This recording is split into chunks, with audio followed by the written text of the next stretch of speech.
Hello दोस्तों। आज के क्लास में हम लोग यूपी डीएलएड प्रथम सेमेस्टर के बाल विकास एवं सीखने की प्रक्रिया विषय के वर्ष 2017 के क्वेश्चन पेपर को सॉल्व करेंगे। पिछले क्लासों में हम लोगों ने वर्ष 2023 से वर्ष 2018 तक के क्वेश्चन पेपर को सॉल्व किया था। अगर आप लोगों ने नहीं देखा है तो डिस्क्रिप्शन में प्लेलिस्ट का लिंक है, उस पर क्लिक करके देख सकते हैं। तो आइए आज की क्लास शुरू करते हैं।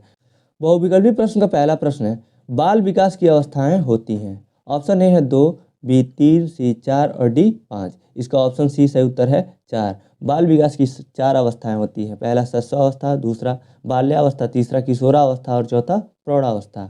अगला प्रश्न है प्रश्न के दूसरा, बाल मनोविज्ञान का सर्वाधिक महत्व है। ऑप्शन ए है बाल विकास की दृष्टि से, बी बाल शिक्षा की दृष्टि से, सी बाल विकास एवं शिक्षा की दृष्टि से और डी बाल समायोजन की दृष्टि से। इसका ऑप्शन सी सही उत्तर है बाल विकास एवं शिक्षा की दृष्टि से। प्रश्न संख्या 3 है, किशोरावस्था बड़े बल, तनाव, तूफान तथा विरोध की अवस्था है, यह कथन है। देखिए ये प्रश्न कई बार पूछ चुका है। ऑप्शन ए है किलपैट्रिक, बी है स्टैनले हॉल, सी है टीपीनन और डी है वाटसन। इसका ऑप्शन बी सही उत्तर है स्टैनले हॉल।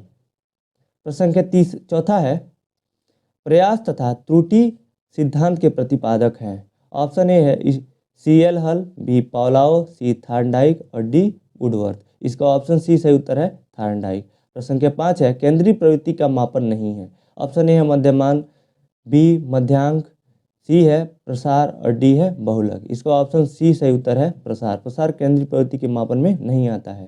प्रश्न संख्या 6 है, किशोरावस्था की विशेषताओं की सर्वोत्तम रूप से व्यक्त करने वाला एक शब्द है। ऑप्शन ए है विकास, बी है परिवर्तन, सी है समायोजन और डी है अस्थिरता।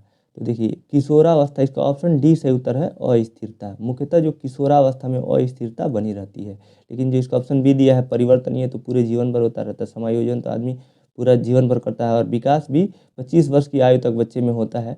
लेकिन किशोरावस्था से संबंधित अस्थिरता है, इसलिए इसका ऑप्शन डी सही उत्तर है। प्रश्न संख्या 7 है, बाल विकास को प्रभावित करने वाला कारक नहीं है। ऑप्शन ए है पोषण, बी है लिंग भेद, सी है संस्कृति और डी है वातावरण। इसका ऑप्शन सी सही उत्तर है संस्कृति। प्रश्न संख्या 8 है, अभ्यास और अनुभव के द्वारा व्यवहार में होने वाला परिवर्तन कहलाता है। ऑप्शन ए है अवधान, बी है प्रेरणा, सी प्रतिकार और डी है अधिगम। इसका ऑप्शन सी सही उत्तर है प्रतिकार। ये प्रतिकार नहीं है, प्रतिहार है शायद। तो इसका ऑप्शन यही सही उत्तर है, प्रतिहार हो या प्रतिकार हो।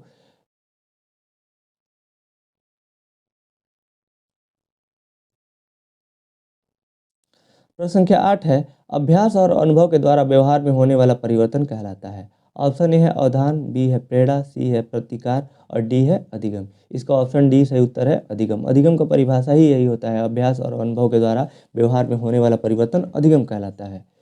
प्रश्न संख्या 9 है, पदों के योग में पदों की संख्या से भाग देने पर जो प्राप्त होता है कहलाता है। ऑप्शन ए है प्रसरण, बी है माध्यिका, सी है बहुलक और डी है माध्य। इसका ऑप्शन डी सही उत्तर है माध्य।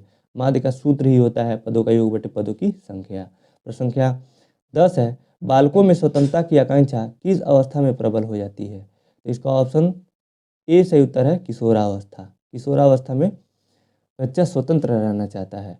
प्रश्न संख्या 11 है, जिन तथ्यों को भूतकाल में सीखा जा चुका है उन्हें स्मरण करना ही स्मृति है, यह कथन किसका है।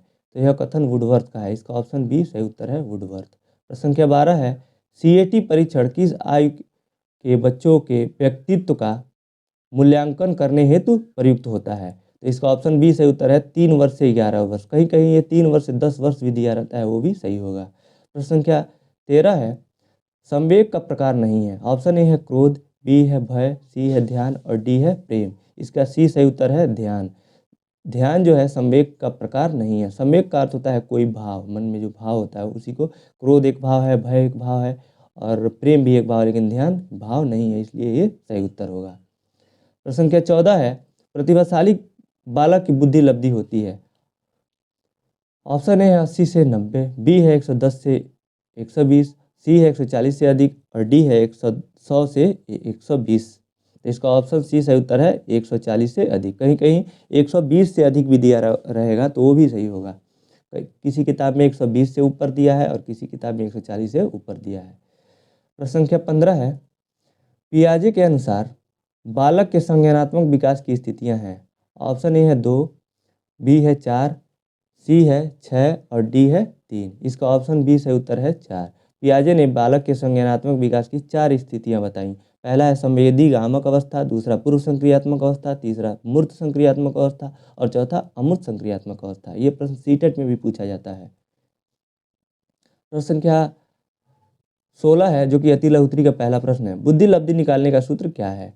उत्तर, मनुष्य की बुद्धि लब्धि बराबर होता है मानसिक आयु बटे वास्तविक आयु गुणे 100।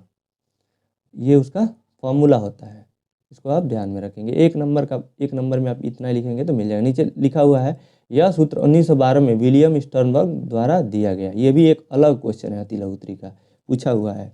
प्रश्न संख्या 17 है, सृजनात्मक से क्या आशय है? उत्तर, यह एक मानसिक संक्रिया है जो भौतिक परिवर्तनों को जन्म देती है।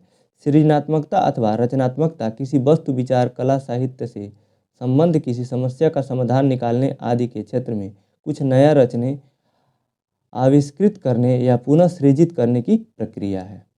प्रश्न संख्या 18 है, व्यक्तित्व की एक परिभाषा लिखिए। उत्तर, व्यक्तित्व यानी पर्सनालिटी व्यक्ति के आंतरिक एवं बाह्य पर व्यवहार के तरीकों, रुचियों, अभिवृत्तियों, योग्यताओं, क्षमताओं, उद्देश्यों, प्रेरणाओं तथा शारीरिक गुणों आदि के सम्मिलित योग को कहते हैं। प्रश्न संख्या 19 है, रोर्सा परीक्षण विधि को किस मनोवैज्ञानिक ने आरंभ किया था? उत्तर, रोर्सा परीक्षण विधि को 1921 में स्विस मनोवैज्ञानिक हर्मन रोर्सा द्वारा प्रतिपादित किया गया था। प्रश्न संख्या 20 है,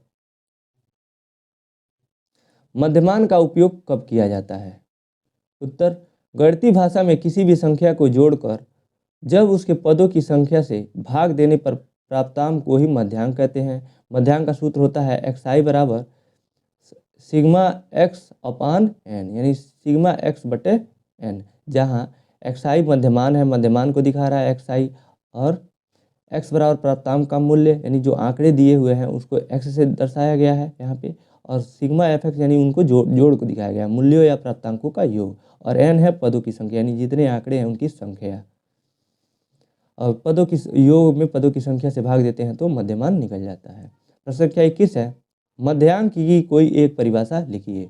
उत्तर, मध्यांक एक ऐसा बिंदु होता है जिसके मापन के किसी एक स्केल पर ठीक आधे अंक ऊपर की तरफ तथा ठीक आधे अंक नीचे की तरफ होते हैं। मध्यांक का सूत्र होता है n+1/2 पद का मान, यानी मान लीजिए 5 आंकड़े दिए हुए हैं तो उसमें एक जोड़ दीजिए। n बराबर जहाँ नीचे दिया हुआ है, जहाँ m बराबर मध्यांक है और n है पदों की संख्या, और ये सूत्र है यदि n विषम हो तो, जैसे 5 आंकड़े दिए हुए हैं उनमें एक जोड़ दीजिए या बट्टे 2 कर दिए, यानी 6/2, यानी तीसरे पद का मान होगा। सबसे पहले उसको सम या विषम में लिख देंगे, फिर तीसरे पद का मान होगा वो मध्यांक हो जाएगा। ये विषम हो तो, अगर जो n का वैल्यू है वो सम हो तब मध्यांक का सूत्र होता है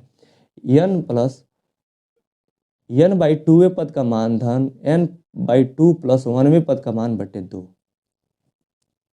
लघुत्तरी प्रश्न में आप लोगों ने पढ़ा होगा नीचे, और जो आप लोगों ने नहीं देखा है तो डिस्क्रिप्शन में लिंक दिया हुआ है राजन सीरीज का, उसमें आप पढ़ेंगे तो उसमें इसमें डिटेल में पढ़े हैं हम लोग, वहाँ समझ में आ जाएगा। लेकिन यहाँ 1 नंबर में पूछा था, जितना पूछा था उतना लिख देंगे हम लोग को, 1 नंबर मिल जाएगा। सीखने के अगला प्रश्न है, प्रश्न संख्या 22, सीखने के वक्र में सीखने में उन्नति होना किस रूप में प्रदर्शित की जाती है? उत्तर, सीखने का वक्र, यदि किसी सीखने को एक ग्राफ पेपर पर अंकित किया जाए तो सीखने का वक्र रेखा सीखने की उन्नति या अवनति को दिखाती हुई एक वक्र रेखा बन जाती है। इसी को सीखने का वक्र कहा जाता है। सीखने के वक्र में सीखने की उन्नति होना निम्न रूप में प्रदर्शित की जाती है। देखिए ऊपर हम लोगों ने तो वक्र के बारे में पढ़ा, अगर आप लोग स्किप करना चाहते हैं तो केवल ये नीचे वाली लाइन लिखिएगा और नीचे वक्र बना दीजिए, क्योंकि उन्नति वाला वक्र पूछा है। सीखने के वक्र में सीखने की उन्नति होना किस रूप में, उन्नति वाले वक्र को पूछा है तो निम्न रूप में प्रदर्शित करेंगे, और एक्स एक्सिस पे आप लिखेंगे अभ्यास या प्रयास, और वाई एक्सिस पे लिखेंगे अधिगम की मात्रा। जब अभ्यास या प्रयास आप करेंगे कॉन्टिन्यूसली तो अधिगम की मात्रा कॉन्टिन्यूसली बढ़ती जाएगी उसके सापेक्ष, तो ये है उन्नति का वक्र है। उन्नति मतलब इसमें बढ़ रहा है, प्रयास के साथ अधिगम बढ़ रहा है, तो आप ऐसे दर्शा देंगे, ये हो जाएगा उन्नति का वक्र। प्रश्न संख्या 23 है, बालक की वृद्धि कब रुक जाती है? उत्तर, बालक की वृद्धि के विषय में समस्त विद्वान इस बात को स्वीकार करते हैं कि बालक की वृद्धि 25 वर्ष की आयु पूर्ण होने पर स्थिरता प्राप्त करके रुक जाती है। प्रश्न संख्या 24 है, टीएटी का संबंध किससे है? उत्तर टीएटी का संबंध व्यक्तित्व परीक्षण से है, जिसका प्रतिपादन मरे एवं मार्गन ने किया था। ये प्रश्न पूछा हुआ है, इस टीएटी का प्रतिपादन किसने किया था? तो मरे एवं मार्गन ने। ये अलग एक प्रश्न पूछा हुआ है। प्रश्न संख्या 25 है, स्मृति का मुख्य कार्य क्या है? उत्तर स्मृति यानी मेमोरी वो प्रक्रिया है जो अनजाने में काम करती है और सूचना को पुनः प्राप्त करने की प्रक्रिया को तेज करने में मदद करती है। स्मृति का शाब्दिक अर्थ है याद किया हुआ है, यानी जो कुछ हम पढ़ते हैं, याद करते हैं, उसको ज़रूरत पड़ने पे अपने आप वो आ जाता है, याद आ जाता है, उसी को स्मृति कहते हैं। स्मृति से सीखने की गति तेज हो जाती है। प्रश्न संख्या 26 है, स्मृति सक्रिय स्मृति से क्या आशय है? उत्तर यदि हम कोई भी लेख पढ़ते हैं या कुछ भी देखते हैं तो यह स्मृति ही सक्रिय रहती है। उदाहरण के लिए यदि हम किसी वस्तु के बारे में पढ़ रहे हैं और हमें उससे ही जुड़ा कोई सवाल पूछा जाता है तो इस सवाल का जवाब सभी लोग बाकी समय की अपेक्षा जल्दी दे देंगे, तो इसे ही सक्रिय स्मृति कहते हैं। यानी पढ़ा हुआ तुरंत याद आ जाना सक्रिय स्मृति कहलाता है। प्रश्न संख्या 27 है, अभिप्रेरणा का क्या अर्थ है? उत्तर अभिप्रेरणा एक संक्रिया है जो जीव को कुछ करने के लिए प्रेरित करती है। अभिप्रेरणा यानी मोटिवेशन का अर्थ किसी व्यक्ति के लक्ष्योन्मुखी गोल ओरिएंटेड व्यवहार को सक्रिय या ऊर्जान्वित करना है। यानी जो अभिप्रेरणा मोटिवेशन को कहते हैं, किसी काम के प्रति हमारा मोटिवेशन, काम करने की इच्छा, तीव्र इच्छा ही अभिप्रेरणा कहलाती है। प्रश्न संख्या 28 है, हल के अनुसार सीखने की प्रक्रिया का आधार क्या है? उत्तर हल के अनुसार सीखने की प्रक्रिया का आधार आत्म संशोधन है। सीखने की प्रक्रिया में 6 अलग अलग घटकों की इंटरैक्टिव प्रक्रिया शामिल होती है। उच्च क्रम पर स्मृति, ध्यान, भाषा प्रसंस्करण, लेखन और संगठन। सीखने के लिए ये सभी घटक एक दूसरे के साथ परस्पर क्रिया करते हैं। प्रश्न संख्या 29 है, सीखने की कोई एक परिभाषा लिखिए। यानी अधिगम की परिभाषा, सीखने को ही तो अधिगम कहते हैं, यानी अधिगम की परिभाषा पूछा है। अधिगम की परिभाषा है, अब पहला है वुडवर्थ के अनुसार सीखना विकास की प्रक्रिया है। दूसरा है स्किनर के अनुसार सीखना व्यवहार में उत्तरोत्तर सामंजस्य की प्रक्रिया है। और क्रो एंड क्रो के अनुसार सीखना आदतों, ज्ञान और अभिवृत्तियों का अर्जन है। और गिलफर्ड को शब्दों में व्यवहार के कारण व्यवहार में परिवर्तन ही सीखना है। देखिए यहाँ 4 परिभाषाएं दी गई हैं, 4 मनोवैज्ञानिक के। यहाँ पे सीखने का कोई एक परिभाषा पूछा है तो आप किसी एक का लिख देंगे, कोई भी चारों में से एक लिख देंगे, आपको 1 नंबर मिल जाएगा। आप चारों मत लिखने लग जाइएगा या 2-3 लिखने की जरूरत नहीं है, समय कम रहता है, आप एक लिखिएगा, आपको 1 नंबर मिल जाएगा। प्रश्न संख्या 30 है, बच्चों के भाषा ज्ञान में अवरोधक के 2 कारण लिखिए। उत्तर बच्चों के भाषा ज्ञान में अवरोधक के 2 कारण निम्नलिखित है। पहला है बोलने के अंगों में दोष के कारण भी भाषा विकास में अवरोधन आ जाता है। दूसरा है ध्वनि दोष के कारण भाषा विकास में अवरोधन हो जाता है।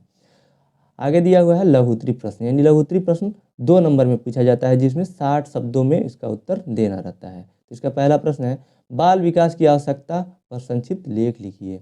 उत्तर बाल विकास की आवश्यकता पर संक्षिप्त लेख निम्नलिखित है। पहला है, बालक के बुद्धि एवं विकास की प्रगति का ज्ञान कर लेने के बाद बालक भविष्य में कैसे और क्या बन सकता है, हम अनावश्यक श्रम तथा निराश उसे अपने आप को स्वतंत्र रख सकते हैं। दूसरा है, बालक के भविष्य में होने वाली वृद्धि और विकास को ध्यान में रखते हुए क्या क्या विशेष परिवर्तन होंगे, इस बात पर ज्ञान हमें सिद्धांतों के आधार पर हो सकता है। तीसरा है, प्रत्येक बालक में बुद्धि एवं विकास की गति एक समान नहीं होती, इसलिए हमें व्यक्तित्व भिन्नताओं का ध्यान रखना चाहिए। चौथा है, वृद्धि और विकास की दिशा में परिणाम संबंधी सिद्धांत यह बताते हैं कि विकास निश्चित दिशा में होता है। विशेष अवस्था एवं आयु में बालक का विकास के ज्ञान में इस विषय में मदद ली जा सकती है। यानी हम बालक के विकास के बारे में जानेंगे तभी हम जानेंगे कि बच्चे को कैसे सिखाएं तो उसका जो शिक्षण कार्य होगा प्रभावी तरीके से होगा। इस तरह से ही इसमें आप 4 हम लोगों ने पॉइंट पढ़ा, आप लघुत्तरी में 4 लिखेंगे, आपको 2 नंबर मिल जाएगा और 60 वर्ड से ज़्यादा भी हो जाएगा। प्रश्न संख्या 32 है, बाल्यावस्था में संवेगात्मक विकास कैसे होता है? उत्तर बाल्यावस्था में बालक के संवेग मात्र उत्तेजना न होकर उसकी अभिव्यक्ति में सामाजिकता उत्पन्न होने लगती है और उनकी अभिव्यक्ति पर नियंत्रण होने लगती है और उनकी अभिव्यक्ति पर नियंत्रण करने लगता है। यहाँ पे देखिए, यहाँ 2 बार हो गया एक ही चीज़, इसको आप स्किप कर देंगे। इस अवस्था में बालक में संवेगों को दमन करने की क्षमता पैदा हो जाती है। वह यह समझने लगता है कि उसके किस व्यवहार में से परिजन, शिक्षक व अन्य लोग प्रसन्न होंगे और किस प्रकार के व्यवहार से वे अस्पष्ट होंगे। इस अवस्था में बालक विभिन्न प्रकार के संवेग जैसे भय, निराशा, चिंता, व्यग्रता, कुंठा, स्नेह, प्रेम, प्रसन्नता आदि स्पष्ट रूप से प्रकट होने लगता है, यानी करने लगता है बाल्यावस्था में। प्रश्न संख्या 33 है, बच्चों में सृजनात्मक क्षमता का विकास कैसे किया जाता है? उत्तर, बच्चों में सृजनात्मक का विकास तब संभव है जब बालक को वैसा वातावरण प्रदान किया जाए। बच्चों में सृजनात्मक क्षमता का विकास कुछ निम्नलिखित तरीकों से किया जाता है। उत्तर, मन की झिझक और डर को दूर करने पर बालकों की अभिव्यक्ति की क्षमता में वृद्धि की जा सकती है। दूसरा है बच्चों की मौलिकता को बढ़ावा देकर। तीसरा है लचीलेपन को प्रोत्साहित करके। लचीलेपन के आशय किसी काम को सीखते समय यदि वो अपने तरीकों से सीखना चाहे तो उनकी इस गतिविधि को उत्साहित किया जाना चाहिए। प्रश्न संख्या 34 है, बहिर्मुखी व्यक्तित्व की क्या विशेषताएं हैं? उत्तर, बहिर्मुखी वह व्यक्ति होता है जो अन्य लोगों और बाहरी दुनिया में रुचि रखता है। बहिर्मुखता अन्य लोगों के प्रति चौकसता, गतिविधि, आक्रामकता रखते हैं। बहिर्मुखी होना यानी बाह्य जगत से जुड़कर उसके आकर्षणों में उलझते रहना। इन्हें दूसरों से बात करने में आनंद आता है क्योंकि इससे उन्हें अपने आसपास की दुनिया से जुड़ाव महसूस करने में मदद मिलती है। बहिर्मुखी स्वभाव के वे व्यक्ति होते हैं जो ज़्यादा बोलते हैं और सामाजिक होते हैं, एक दूसरे से मिल के रहते हैं, व्यवहारी होते हैं और ऐसे व्यक्ति वक्ता होते हैं, नेता, मंत्री जो भाषण देते हैं, यानी उनमें नेतृत्व का गुण पाया जाता है। उनको बहिर्मुखी व्यक्तित्व स्वभाव का व्यक्ति कहते हैं। प्रश्न संख्या 35 है, बच्चों में कल्पना शक्ति का विकास किस प्रकार किया जा सकता है? उत्तर, परियों की कहानियाँ छोटे बालकों की कल्पना शक्ति का विकास करने का सर्वाधिक उपयुक्त माध्यम है।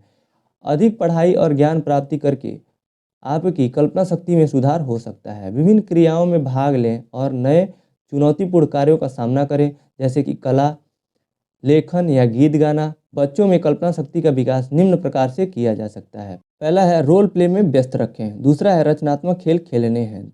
तीसरा है आउटडोर खेल खेलने के लिए भेजें। यानी आउटडोर का मतलब जो बाहर गेम खेला जाता है घर के बाहर, जैसे फुटबॉल, वॉलीबॉल, बैडमिंटन, इस तरह के खेल खेलने के लिए भेजें। इससे बच्चों की कल्पना शक्ति में विकास किया जा सकता है।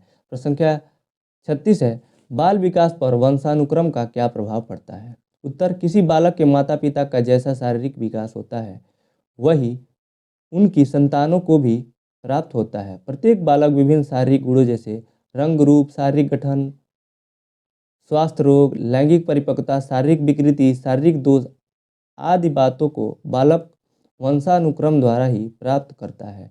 बालक के विकास पर वंशानुक्रम का प्रभाव निम्नलिखित है। पहला है तंत्रिका तंत्र की बनावट, दूसरा है मानसिक विकास पर प्रभाव, तीसरा है चरित्र पर प्रभाव और चौथा है संवेगात्मक विकास पर प्रभाव और पांचवा है सामाजिक विकास पर प्रभाव। छठवां है व्यावसायिक योग्यता पर प्रभाव और सातवां है स्वभाव पर प्रभाव। प्रश्न संख्या 37 है, अनुकरण द्वारा सीखने का क्या आशय है? उत्तर, अनुकरण का शाब्दिक अर्थ है नकल करना। बच्चे भी अपने सभी नित्य कर्मों को बड़ों के अनुकरण के द्वारा सीखते हैं। अनुकरण का अर्थ होता है नकल करना, यानी दोहराना। टीचर बोल रहा है, बच्चा उसी को अनुकरण करता है, दोहराता है, उसी को अनुकरण करना कहते हैं। आगे दिया हुआ है, अनुकरण शब्द यूनानी भाषा के मिमेसिस के समानार्थी रूप में प्रयुक्त हुआ है। मिमेसिस को अंग्रेजी में इमिटेशन कहते हैं। अनुकरण का अन्य अर्थ ये भी है कि किसी पाठ को या कठिन कार्य को सीखने के लिए अध्यापक या किसी अन्य छात्र का अनुसरण करना। अनुकरण के सिद्धांत के प्रतिपादक मनोवैज्ञानिक हैगार्ड को माना जाता है। अनुकरण एक सामान्य प्रवृत्ति है जिसका प्रयोग मानव दैनिक जीवन की समस्याओं को सुलझाने में करता है। अनुकरण में हम दूसरों को क्रिया करते हुए देखते हैं और वैसा ही करना सीख लेते हैं, यानी नकल कर लेते हैं उसको, किसी को आदर्श मान के उसी को अनुकरण द्वारा सीखना कहते हैं। प्रश्न संख्या 38 है, कोहलर के सूझ या अंतर्दृष्टि सिद्धांत की विशेषताएं लिखिए। उत्तर, कोहलर के सूझ या अंतर्दृष्टि सिद्धांत अधिगम सिद्धांतों में क्षेत्र सिद्धांत के अंतर्गत वर्णित किया गया है।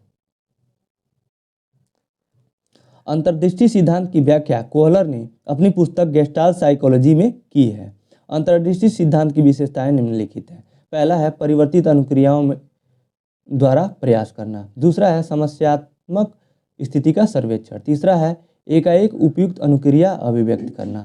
और चौथा है अनुकूलित अनुक्रिया की पुनरावृत्ति करना। पांचवा है उद्देश्य लक्ष्य अथवा प्रेरणा की ओर बार बार ध्यान केंद्रित करना। और छठवा है प्रथम अनुक्रिया उपयुक्त सिद्ध न होने पर अन्य अनुक्रिया करना, केंद्रीकरण करना। और सातवां है समस्यात्मक स्थिति में हिचकिचाहट, विश्राम एवं ध्यान का केंद्रीकरण करना। देखिए जो नीचे का जो लाइन है यहाँ पे ऊपर चला गया है, ध्यान का केंद्रीकरण करना ये है। अगला प्रश्न है प्रश्न संख्या 39। सीखने में पठार के क्या कारण हैं, संक्षेप में लिखिए। उत्तर सीखने की इस प्रकार की अवस्था जिसमें सीखने की उन्नति रुक जाती है, इस अवस्था में अधिगम वक्र ऊपर चढ़ने के स्थान पर समांतर चलने लगता है और अधिक देर तक कोई प्रगति नहीं दिखाई पड़ती है। इस सपाट स्थल को अधिगम का पठार कहते हैं। देखिए सीखने में यानी बच्चे के शिक्षण कार्य में किसी भी कारणवश रुकावट को पठार कहते हैं, सीखने का पठार कहते हैं। अब इसके कारण क्या है इनको बताना है। तो नीचे दिया हुआ है अधिगम पठार बनने के प्रमुख कारण निम्न है। पहला है मनोशारीरिक सीमा, मनोशारीरिक सीमा। दूसरा है नकारात्मक कारक। तीसरा है कार्य की जटिलता। चौथा है सीखने की अनुचित विधि। पांचवा है पुरानी आदतों का नई आदतों में संघर्ष। छठवां है अभ्यास का अभाव। सातवां उपयुक्तता न होना। आठवां जटिल कार्यों के केवल एक पक्ष पर ध्यान। और नौवां है व्यवधान। 10वां है प्रेरणा का अभाव। 11वां है आवश्यकता के अनुरूप नहीं।